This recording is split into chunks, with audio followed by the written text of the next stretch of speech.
Boa noite, jovens e adolescentes.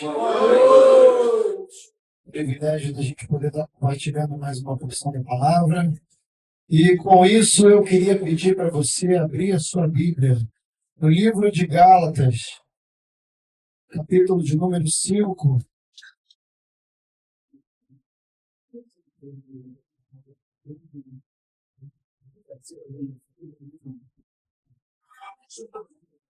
Livro do apóstolo Paulo aos Gálatas, capítulo de número 5, e nós vamos ler dos versículos de número 1 até o versículo de número 12.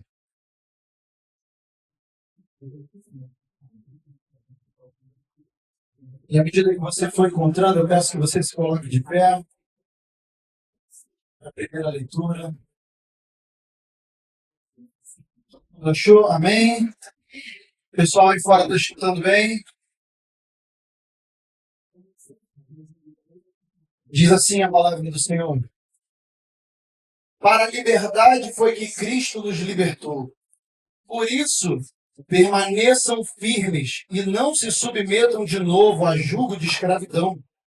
Eu, Paulo, lhes digo que se vocês deixarem circuncidar, Cristo não terá valor nenhum para vocês. De novo, testifico a todo homem que se deixa circuncidar que o mesmo está obrigado a guardar toda a lei. Vocês que procuram justificar-se pela lei estão separados de Cristo. Vocês caíram da graça de Deus. Porque nós, pelo Espírito, aguardamos a esperança da justiça que provém da fé. Porque em Cristo Jesus, nem a circuncisão, nem a incircuncisão tem valor algum, mas a fé que atua pelo amor. Vocês vinham correndo bem. Quem foi que os impediu de continuar a obedecer à verdade? Essa persuasão não vem daquele que os chamou. Um pouco de fermento leveda toda a massa. Tenho confiança no Senhor de que vocês não mudarão a sua forma de pensar. Mas aquele que está perturbando vocês, seja ele quem for, sofrerá condenação. Mas, irmãos, se ainda prego a circuncisão, por que continuo sendo perseguido? Nesse caso, estaria desfeito o escândalo da cruz. Quem dera até se mutilassem aqueles que estão perturbando vocês. Feche seus olhos, vamos orar. Senhor, nós te agradecemos, ó Pai, pela riqueza que existe, Senhor, na Tua palavra, Senhor. Pelo poder que há, Senhor, e pelas formas com que ela fala ao nosso coração, ó Deus, de maneira tão íntima, Senhor, de maneira tão profunda, Senhor, mas também no coletivo, Senhor. No meio da Tua igreja, Senhor, com o Teu povo reunido, Te ouvindo, Senhor, e com os ouvidos abertos, atentos à Tua voz, ó Pai. Nesse momento eu venho te pedir, Senhor, que o Senhor possa afastar daqui, Senhor, toda e qualquer distração, ó Deus. Todo sono, ó Pai, tudo aquilo que venha tirar a nossa atenção da Tua palavra nesse momento, ó Pai. Porque existem coisas no mundo espiritual, Senhor, que estão tentando nos perturbar. E que o Senhor venha nessa noite a trazer paz ao nosso coração. Que o Senhor possa falar conosco essa noite, Senhor. Toma o primeiro lugar nesse culto. E que vidas aqui sejam transformadas, Senhor. Não por mérito meu, Senhor, ou por mérito de qualquer um aqui que seja, Senhor. Mas por meio do poder que há no nome de Cristo Jesus, nosso Senhor e Salvador. E todos digam amém. Você pode se sentar.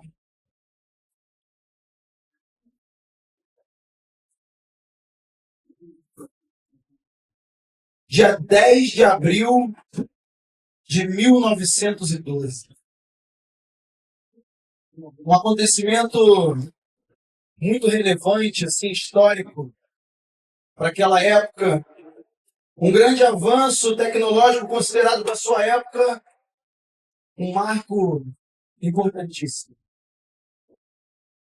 Eu estou falando da inauguração da viagem do Titanic. E talvez muitos aqui nem saibam, nunca viram nem o filme e nem conheçam a história do Titanic. Era o maior e mais luxuoso navio daquela época que saía da Inglaterra rumo a Nova York com mais de 2.200 pessoas a bordo. Era um navio considerado pela grande maioria como inafundável. E existem alguns relatos sobre o Titanic que pessoas diziam que era um navio que nem Deus era capaz de afundar. E durante essa viagem tudo estava correndo bem. Tudo estava muito tranquilo, as pessoas estavam curtindo, sem nenhum tipo de intercorrência, os passageiros desfrutando da viagem e a tripulação exercia suas funções para garantir uma viagem tranquila e agradável. Quando, no dia 14 de abril de 1912, surge um alerta de gelo. Havia um iceberg na direção por onde o navio passaria. E então, toda a tripulação, toda a parte dos comandantes, dos tripulantes, começaram a realizar diversas manobras para tentar desviar daquele iceberg que apareceu no percurso, mas as manobras não foram suficientes. Eles conseguiram evitar uma colisão, talvez frontal, ao pico do iceberg, a montanha que se elevava, mas raspou o casco na parte de baixo e não puderam evitar esse contato nas profundezas. Um toque silencioso, um toque sutil, até porque quando alguns veem no filme, quando o navio colide, os passageiros nem percebem que o navio bateu. Alguns olham para o lustro dá uma balançada, mas eles imaginam que é só uma ondulação. Ninguém percebeu que o mesmo havia batido e muito menos que o navio estava condenado. Mas o que isso tem a ver com a gente? O que o texto que a gente acabou de ler tem a ver com o Titanic? Como a gente pode enxergar esse acidente histórico e esse texto e fazer algum tipo de aplicação para a nossa vida? Por isso que a gente vai meditar e nos aprofundar nessa porção da carta do apóstolo Paulo aos Gálatas. Mas antes, a gente precisa entender que tipo de desafio Paulo estava enfrentando aqui quando ele escreve a carta aos Gálatas e que desafios a igreja de Gálatas estava enfrentando. A carta aos Gálatas ela é endereçada para as igrejas ali da região da Galácia, localizada mais ou menos ali na Ásia Menor, onde hoje a gente conhece como a Turquia. E o problema da carta que Paulo combate é que após a sua saída daquela igreja que ele havia plantado, se levantaram mestres judaizantes que estavam apresentando um evangelho falso, um evangelho distorcido para aquelas pessoas, diferente daquele que Paulo havia pregado para aqueles irmãos.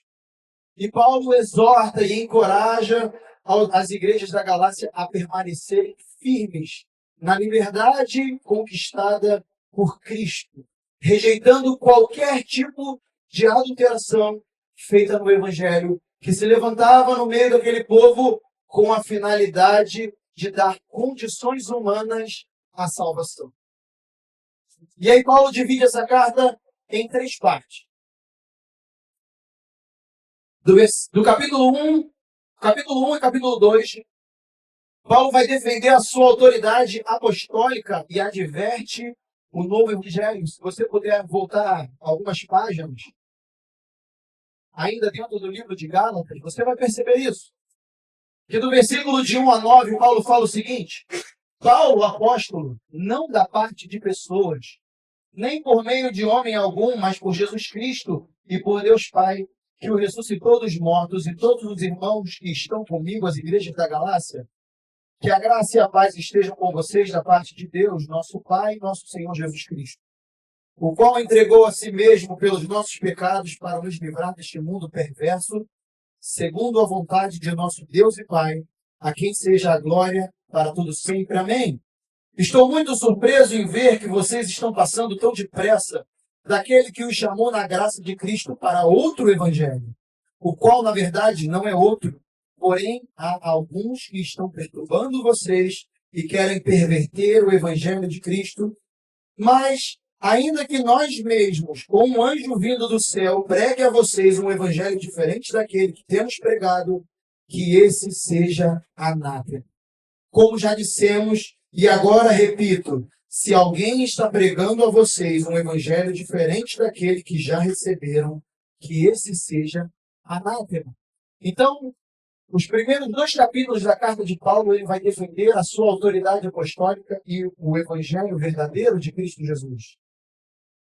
Nos capítulos 3 e 4, Paulo vai reafirmar a justificação pela fé e não pelas obras da lei. Capítulo de número 2, de 1 a 5. 3, perdão. Ó Gálatas insensatos, quem foi que os enfeitiçou? Não foi diante dos olhos de vocês que Cristo foi exposto como crucificado? Quero apenas saber isso. Vocês receberam o Espírito pelas obras da lei ou pela pregação da fé? Será que vocês são tão insensatos que, tendo começado no Espírito, agora querem se aperfeiçoar na carne? Será que vocês sofreram tantas coisas em vão? Se é que, na verdade, foram em vão. Aquele que lhes concede o Espírito e que opera milagre entre vocês, será que ele o faz pelas obras da lei ou pela pregação da fé? Aqui Paulo está reafirmando a nossa justificação pela fé. E no capítulo 5 e 6, que está dentro da nossa meditação da noite, Paulo que mostra a nós que a verdadeira liberdade cristã produz uma vida guiada pelo Espírito de Deus, e está compreendida nos versículos que acabamos de ler. E a mensagem do capítulo 5 que Paulo nos traz é uma advertência clara aos cristãos da Galácia a não abandonarem a liberdade em Cristo e voltarem aos protocolos judaicos, voltarem a tentar se justificar pelas obras. Cristo libertou os cristãos para obedecerem a Deus, para confiar no Espírito e assim não mais confiarmos na carne. Por isso eu peço a sua atenção para o versículo de número 1 da nossa meditação, do capítulo 5.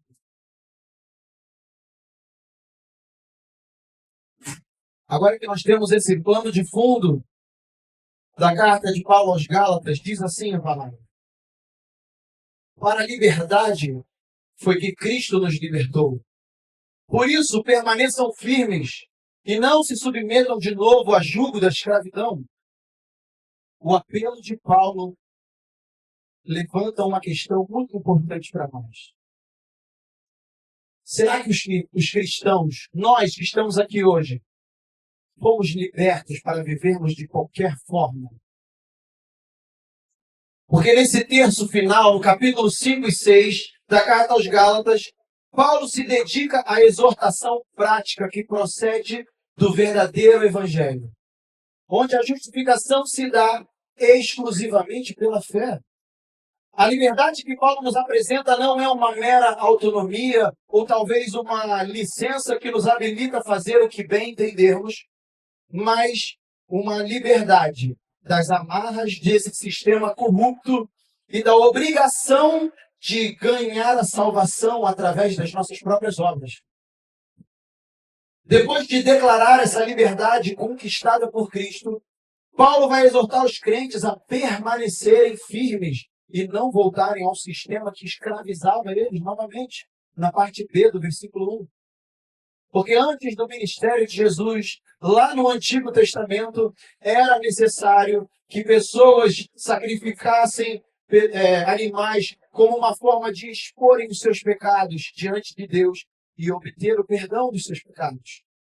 Mas isso funcionava só como um cobertor temporário e não tinha um efeito definitivo na vida daquelas pessoas, tornando os que realizavam essas cerimônias escravos dessas práticas. E Paulo vai nos mostrar um pouco dessa escravidão nos próximos versículos. Mas antes eu quero que você vá comigo no livro de Hebreus, capítulo de número 10.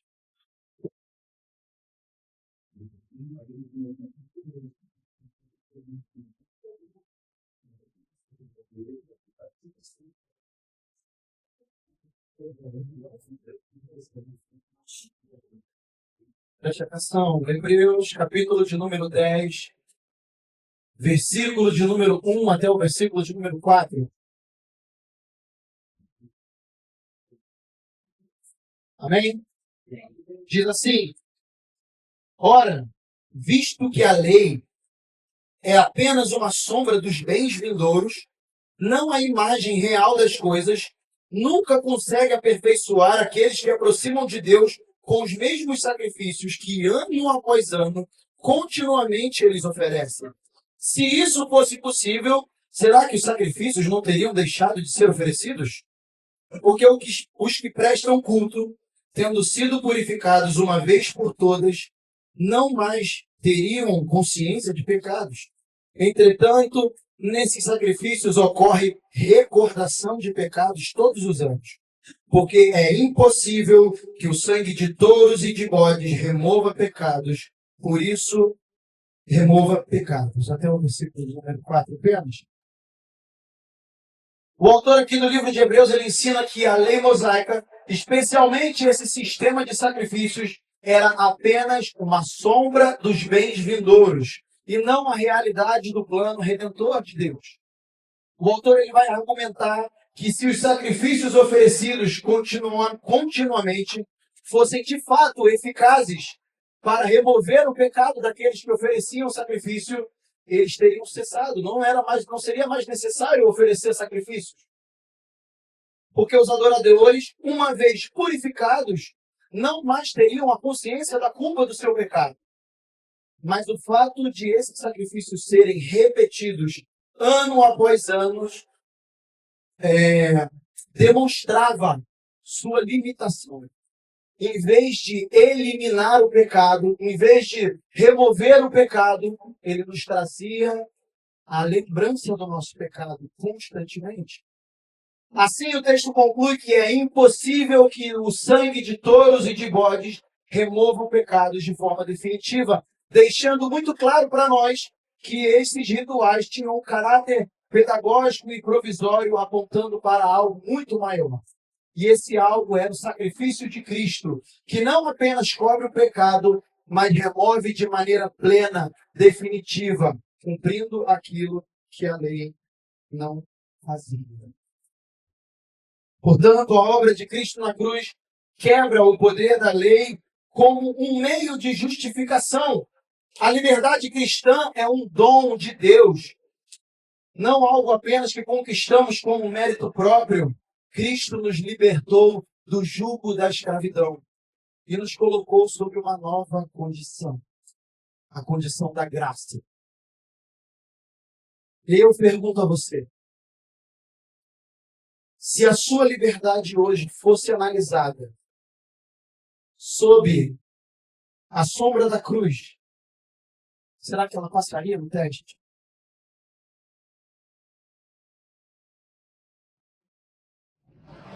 Será que seríamos encontrados por Deus aproveitando a liberdade que foi conquistada, não conquistada com um acordo de palavras e um aperto de mão, como não mexa com os meus filhos, não foi conquistada com um tratado, mas uma liberdade que foi conquistada com um sacrifício,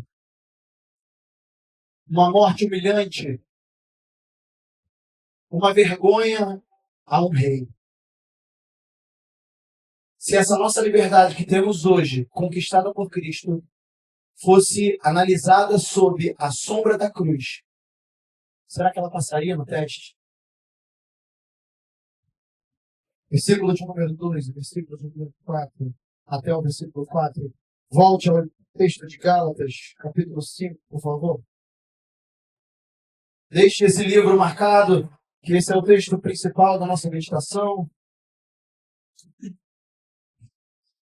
Só iremos a mais algum outro texto e depois ficaremos no livro de Gálatas, que diz assim, o versículo de número 2. Eu, Paulo, lhes digo que, se vocês se deixarem circuncidar, Cristo não terá valor nenhum para vocês. De novo testifico a todo homem que se deixa circuncidar, que o mesmo está obrigado a guardar toda a lei. Vocês que procuram justificar-se pela lei estão separados de Cristo. Vocês caíram da graça de Deus. E aqui o apóstolo Paulo ele expõe para nós essa escravidão, que ele não queria que o povo voltasse a se submeter. É uma tentativa de alcançar a justificação pelas obras ou pela observância da lei, das tradições humanas. Paulo aqui está defendendo que voltar à lei como um meio de salvação e renunciar à obra de Cristo e se submeter de novo renunciar à obra de Cristo e se submeter de novo a uma escravidão de regras religiosas. E aí eu peço que você vá comigo em Filipenses, capítulo de número 3.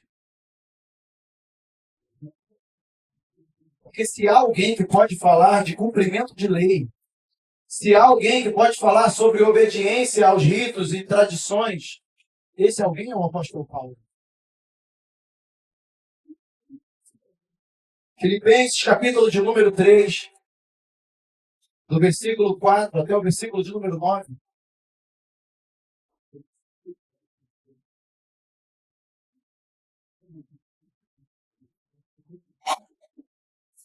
Onde ele vai dizer o seguinte: é verdade que eu também poderia confiar na carne. Se alguém pensa que pode confiar na carne, eu ainda mais. Fui circuncidado no 8º dia. Sou da linhagem de Israel, da tribo de Benjamim, hebreu de hebreus. Quanto à lei, era fariseu. Quanto ao zelo, perseguidor da igreja. Quanto à justiça que há na lei, irrepreensível. Mas o que para mim era lucro, isso considerei perda por causa de Cristo.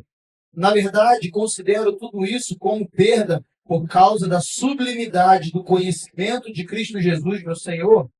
Por causa dele, perdi todas as coisas e as considero como lixo para ganhar a Cristo e ser achado nele, não tendo justiça própria que procede de lei, mas aquela que é mediante a fé em Cristo, a justiça que procede de Deus, baseada na fé. Paulo afirma que se alguém pudesse confiar na carne, ele teria mais motivos, porque o seu currículo era extenso. Ele era um religioso irrepreensível, circuncidado ao 8º dia, israelita legítimo da tribo de Benjamim, hebreu dos hebreus, quanto à lei, um fariseu, quanto ao zelo, um perseguidor da igreja, e quanto à justiça legal, um irrepreensível diante de Deus. Contudo, ao encontrar Cristo, tudo aquilo que antes considerava lucro passou a ser visto como perda e até como refúgio, em outras versões, como esterco, diante do valor incomparável de conhecer a Cristo Jesus. Paulo declara que abandonou toda essa confiança em sua própria justiça, que procede da lei, para ser achado em Cristo, possuindo uma justiça que vem de Deus e é recebida mediante a fé. E assim o texto ensina que a salvação não é um resultado de desempenho religioso ou uma performance, assim como o pastor Leandro falava aqui na sua oficina durante a tarde, ou uma identidade étnica, talvez nascendo numa nação específica, mas de uma relação transformadora com Cristo, na qual o crente é revestido da justiça que Deus concede graciosamente.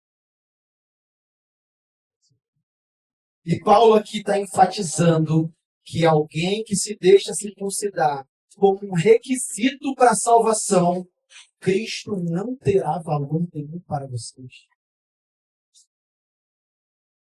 E talvez muitos aqui possam estar pensando que ir à igreja todos os domingos, ou ainda mais, indo mais abaixo, indo à igreja, escolhendo um culto para ir, seja um requisito para a salvação. Servindo em algum ministério do louvor, da intercessão, botando o terno e achando que isso é algo suficiente para te dar a salvação, mostrar uma capa espiritual, Cristo não tem valor nenhum para vocês. Se o requisito da salvação que vocês tanto creem, que nós tanto cremos, está nessas coisas, Cristo não tem valor nenhum para nós.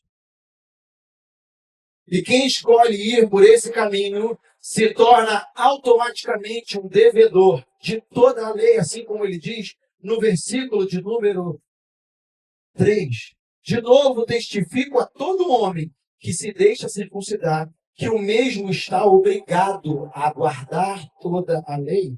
Paulo aqui ele não está condenando o ato físico da circuncisão, mas a confiança nela como um ato de justificação, como um meio de justificação. Porque quando nós buscamos ser justificados pela lei, nós rejeitamos clara e amplamente a suficiência da obra de Cristo na cruz e nos colocamos novamente, assim como ele diz lá no versículo de número 1, sob um jugo de escravidão.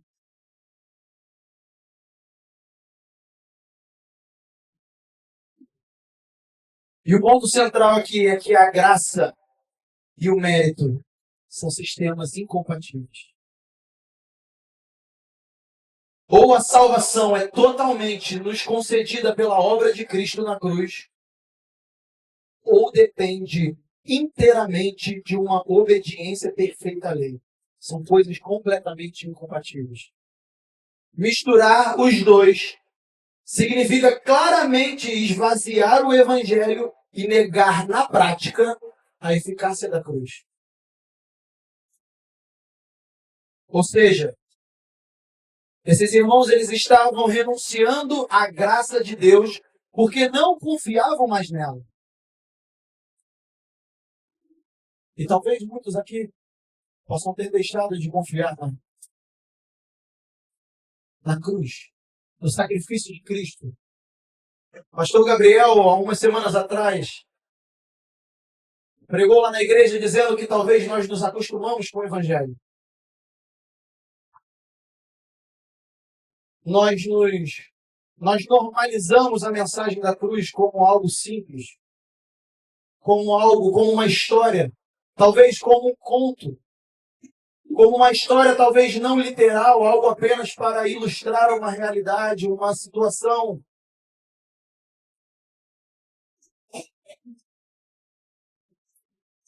E a nota da Bíblia de Estudo de Genebra vai dizer que rejeitar o que Cristo realizou é um retorno ao domínio do pecado e à maldição da lei. E esse talvez possa ser o seu iceberg. Talvez o problema visível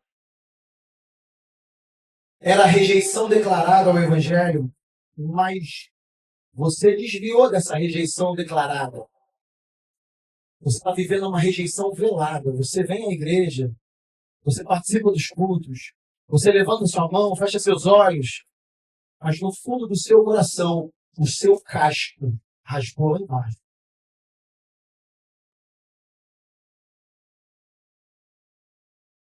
Você não confia mais na graça. Você não acredita que a obra de Cristo na cruz é suficiente para livrar você dos seus pecados e salvar a sua alma do inferno. E talvez tenha sido esse momento que você saiu do braseiro e começou a esfriar. E começou a se apagar. E aí eu faço a você algumas perguntas. Se a sua salvação dependesse do seu desempenho espiritual, será que você estaria salvo? O que te dá mais segurança hoje? A cruz ou as suas obras? Você acredita que Jesus é de fato o suficiente? Ou o suficiente até certo ponto?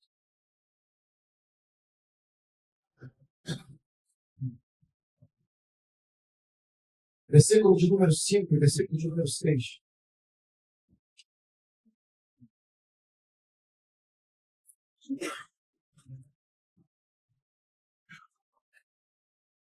Porque nós, pelo Espírito, aguardamos a esperança da justiça que provém da fé. Porque em Cristo Jesus, nem a circuncisão, nem a incircuncisão tem valor algum, mas a fé que atua pelo amor. E Paulo afirma que nós, pelo Espírito, aguardamos a esperança da justiça que provém da fé, destacando que a nossa vida, a vida cristã, não é sustentada pelas obras da lei, mas pela ação do Espírito Santo e pela confiança na promessa de Deus. E eu conversava com alguns jovens no Retiro, dizendo que se ficarmos olhando para a nossa própria vida e acharmos que a nossa vida tem um fim nela mesma, se estamos vivendo somente para isso aqui, nós somos os mais infelizes desse mundo. Porque os nossos olhos, nós precisamos de fato viver a nossa vida terrena, a qual Cristo nos concedeu, mas que os nossos olhos precisam estar apontados para uma eternidade junto ao Pai, que foi conquistada para nós com o preço de sangue, e não essa vida terrena que levamos da maneira que bem entendemos. A esperança da justiça aponta para a plena manifestação futura daquilo que já foi declarado no presente. Fomos justificados pela fé e aguardamos a consumação dessa justiça na glorificação, quando Cristo voltará com poder e grande glória para voltar e retornar e resgatar a sua igreja. E Paulo também vai disparar que em Cristo Jesus nem a circuncisão e nem a incircuncisão tem valor algum, mas a fé que atua pelo amor. Ou seja, que essas marcas externas, que esses rituais religiosos não têm um poder salvífico. O que evidencia a nossa verdadeira união com Cristo é uma fé viva, que se expressa através do amor. E assim Paulo redefine a nossa identidade cristã, não como um pertencimento a um sistema legal de regras, mas como uma vida transformada pelo Espírito, que muda a nossa mente, a nossa forma de pensar, as nossas atitudes, o nosso comportamento, onde a fé se torna algo visível por meio de um amor prático. E aí, novamente, eu te faço uma pergunta. Será que o Espírito Santo de Deus governa todas as suas decisões? Ou você só procura ele quando está tudo errado?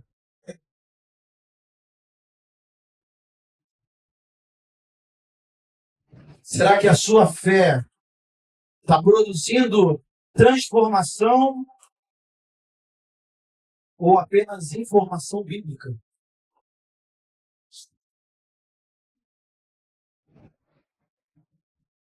Versículo de número 7 até o versículo de número 10.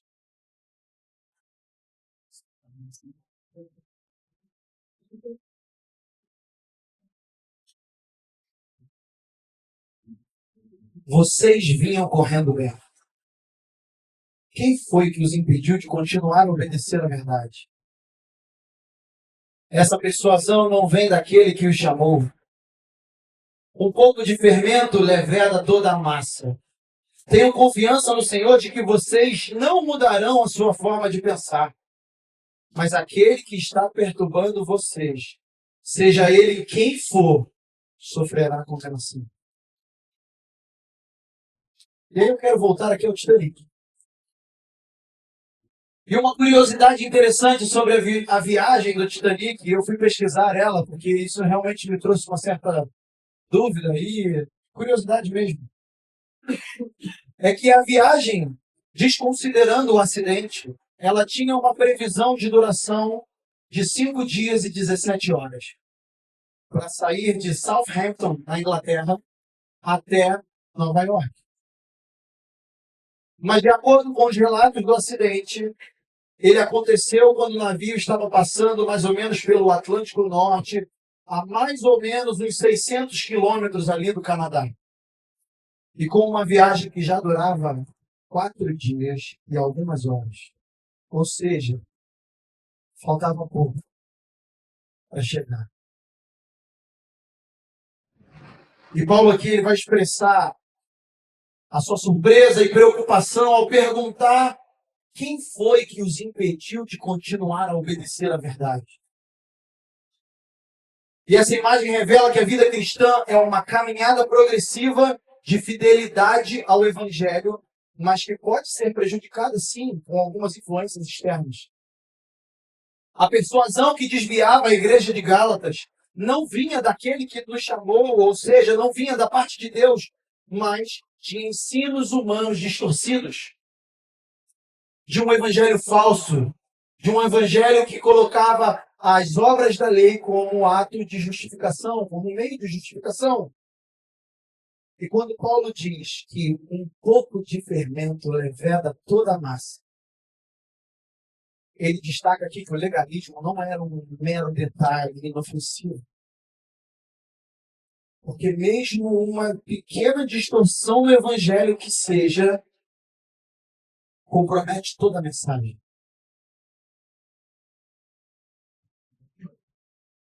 Mas ainda assim, Paulo aqui demonstra uma confiança que os Gálatas retomariam o seu entendimento correto.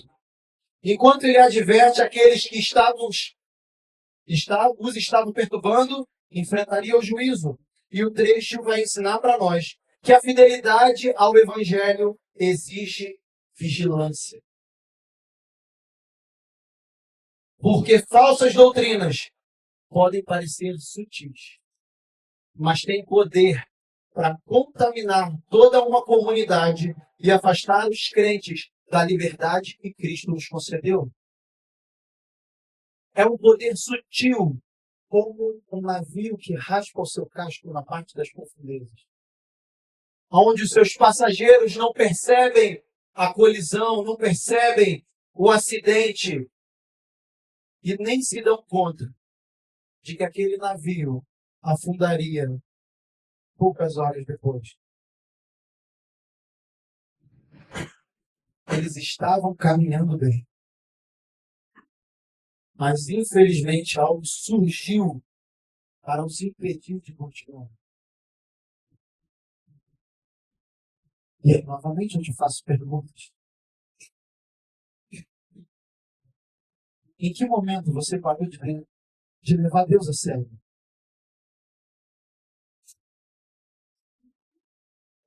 Quem ou o que roubou a sua fome espiritual? Qual pequeno pecado ou quais pequenos pecados você tem tratado como algo inofensivo?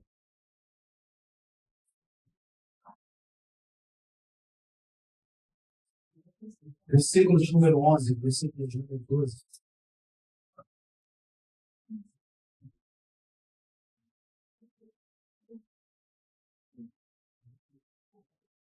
Mas, irmãos, se ainda prego a circuncisão, por que continuam sendo perseguidos? Nesse caso, estaria desfeito o escândalo da cruz. Quem dera até se mutilassem aqueles que estão perturbando vocês. Paulo aqui ele vai argumentar que mesmo que ele anunciasse aquilo que os mestres judaizantes estavam querendo que ele anunciasse, a pregação, a perseguição contra ele teria que cessar. Porque a mensagem deixaria de confrontar o sistema religioso daquela época.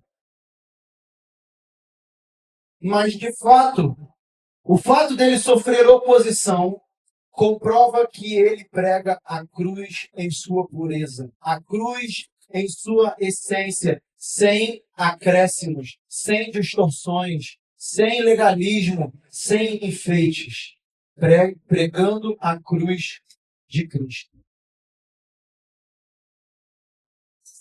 E quando ele diz aqui sobre o escândalo da cruz, a ofensa da cruz, ela reside no fato de que ela declara a incapacidade humana de alcançar a justiça por mérito próprio, anulando qualquer orgulho, qualquer vaidade ou vanglória religiosa. Por isso, Paulo expressa uma forte indignação contra aqueles que estavam confundindo os irmãos das igrejas da Galácia. E em tom também irônico e severo, afirma que desejaria que eles mesmos se mutilassem, expondo o absurdo de confiar em marcas externas como meios de salvação. E eu louvo a Deus pela vida do pastor Gabriel. Quando ele, na sua primeira pregação, nos apresentou o exemplo de Lamborghinis potentes, mas sem combustível, sem bateria. E talvez nós realmente estejamos muito preocupados com as marcas externas como meio de salvação. E por que Paulo precisa ser tão firme e assumir uma postura tão firme com esses irmãos? Porque quando o evangelho é diluído, vidas são destruídas. Paulo não está aqui defendendo tradições. Paulo aqui está defendendo a cruz de Cristo, que nos liberta dos nossos pecados e nos salva. Paulo evidencia, ele escancara que acrescentar exigências à obra de Cristo não é um ajuste secundário, mas um ataque direto ao coração do Evangelho. Porque ele esvazia a suficiência da cruz e desvia os crentes da verdadeira liberdade.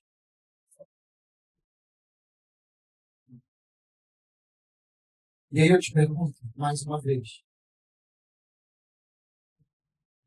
será que você já tentou suavizar a mensagem do Evangelho para não ser confrontado e não se sentir condenado? Será que você já espremeu cada texto bíblico para justificar os seus pecados? Contorceu o texto bíblico? Tentou abrir concessões na palavra de Deus para justificar as suas práticas pecaminosas?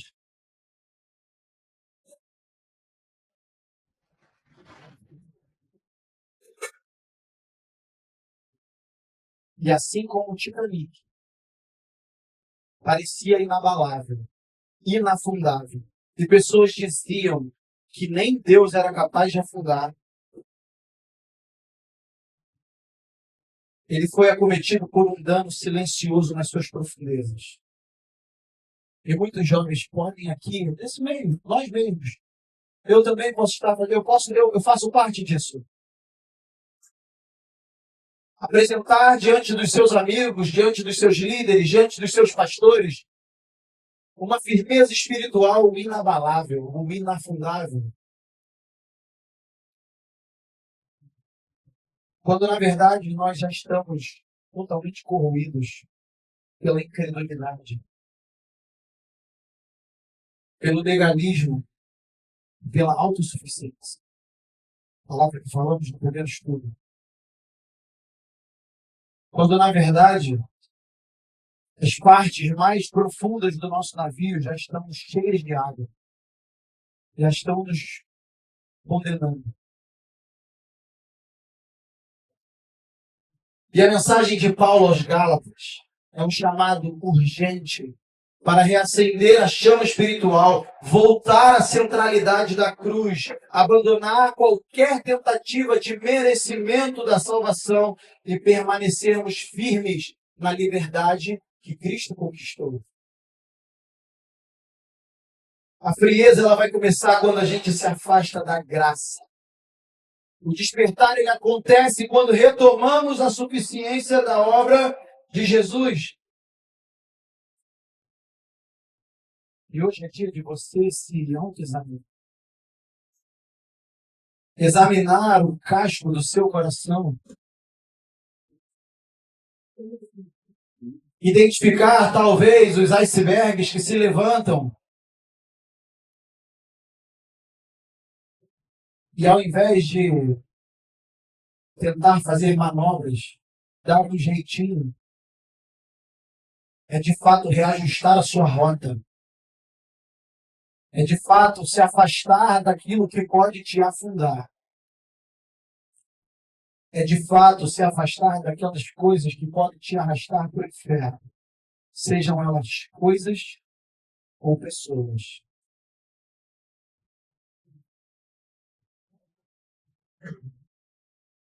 Se passa também por uma decisão de não retornar ao jugo de escravidão, mas desejar ardentemente permanecer na liberdade do Evangelho, vivendo na fé, pela fé que atua no amor.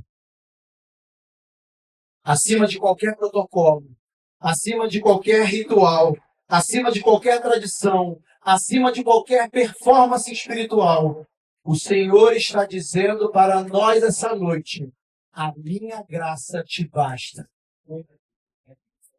Eu sou o sacrifício perfeito e definitivo. Eu sou o Cordeiro de Deus que tira o pecado do mundo. Confiem na minha palavra, confiem na minha promessa e seja salvo.